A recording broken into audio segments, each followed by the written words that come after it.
Hello viewers, আশা করি সবাই ভালো আছেন। সো রিসেন্টলি ফটোশপে একটা নতুন প্রবলেম দেখা দিচ্ছে।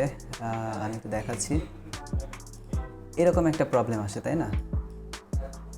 Please read and accept the Adobe general terms of use, এরকম একটা প্রবলেম আসে সবার, তাই না? সো এই প্রবলেমটা কীভাবে ফিক্স করবেন আমি দেখিয়ে দিচ্ছি। প্রথমে এটা ফিক্স করার জন্য প্রথমে যাবেন সার্চ বারে গিয়ে সার্চ করবেন হচ্ছে উইন্ডোজ ডিফেন্ডার। এই যে দেখেন, এটা সার্চ করার পরে আসলে পরে এটা ওপেন করবেন। ওপেন করে যাবেন হচ্ছে ইনবাউন্ড রুলসে। এখান থেকে নিউ রুলসে চাপ দিয়ে প্রোগ্রাম সিলেক্ট করবেন। এরপরে ব্রাউজ, এখানে ব্রাউজ করে যাবেন হচ্ছে ফটোশপের যে ইনস্টলড লোকেশন, মানে ফটোশপ যে লোকেশানে ইনস্টল করা আছে ওইখানে। সো ওইটা বের করার জন্য এখানে সার্চ দিবেন হচ্ছে Photoshop, then open file location. এটা ওপেন হয়েছে স্টার্ট মেনু প্রোগ্রামস, বাট আমাদের হচ্ছে রিয়েল লোকেশনটা লাগবে। এটা তো স্টার্ট মেনুর লোকেশন। সো রিয়েল লোকেশনটা পাইতে হলে এখান থেকে আবারও ওপেন ফাইল লোকেশন দিতে হবে। দেখেন, এটা হচ্ছে real location, program files Adobe Photoshop 2025।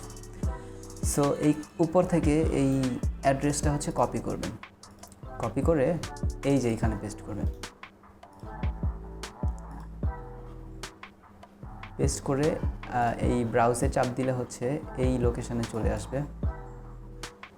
এখানে গিয়ে ফটোশপ সিলেক্ট করে ওপেন দিবেন, এই যে এটা। দেন নেক্সট দিয়ে এখানে দিবেন হচ্ছে ব্লক দ্য কানেকশন। নেক্সট, এই তিনটাই সিলেক্ট করা থাকবে। নেক্সট, এখান থেকে সিলেক্ট করবে, একটা নাম দিবেন, ফটোশপ ব্লক, যে কোনো একটা নাম দিয়ে দেবেন। Then finish. So inbound rule আমাদের ক্রিয়েট করা হয়েছে, এই যে ইনবাউন্ড রুল যেটা। এখন আউটবাউন্ড রুল, সেম প্রসেসে আরেকটা আউটবাউন্ড রুল ক্রিয়েট করবেন। দিস প্রোগ্রাম, এই যে সেম লোকেশনেই Photoshop open. Next, block the connection, তিনটাই সিলেক্ট করা আছে। দেন এখান থেকে আবার একটা নাম দিয়ে দিচ্ছি, আমি দিচ্ছি হচ্ছে ফটোশপ ব্লক, ফিনিশ। সো এটা করা হয়ে গেলে দেখেন আমার কিন্তু নেট কানেকশন চালু আছে। এবার আমি যখন ফটোশপটা ওপেন করব,